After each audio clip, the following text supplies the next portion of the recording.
Vous vous êtes peut-être déjà posé la question de savoir, au début d'un litige, quel serait le tribunal compétent entre le tribunal de commerce et le tribunal de grande instance.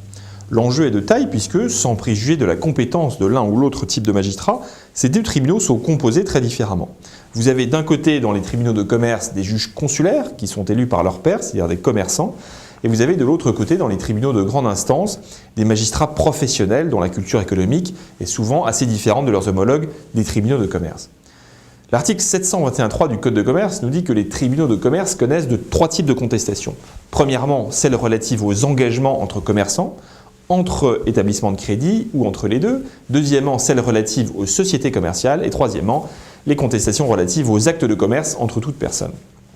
Eh bien, un arrêt de la Cour de cassation du 28 octobre 2009 fait une application extensive de cet article. En l'espèce, une société créancière d'une SAS, une société par action simplifiée, est bénéficiaire d'un engagement de caution de la part d'une autre société. Elle n'a pu recouvrir le montant de sa créance entre les mains de la société qui s'est portée caution et assigne les deux dirigeants de cette société en leur reprochant notamment d'avoir commis des fautes de gestion. Les deux dirigeants personnes physiques contestent la compétence du tribunal de commerce et demandent à être jugés exclusivement devant le tribunal de grande instance. Eh bien, la Cour d'appel donne dans un premier temps raison aux deux dirigeants, mais cet arrêt d'appel vient d'être cassé par la Cour de cassation qui considère que tous les actes en lien direct avec la gestion des sociétés commerciales, quelles que soient les personnes en cause, relèvent des juridictions consulaires, sauf si un autre juge est expressément désigné par les textes. Cette décision devrait contribuer à accroître encore le nombre de dossiers gérés par les 136 tribunaux de commerce que compte désormais le territoire français.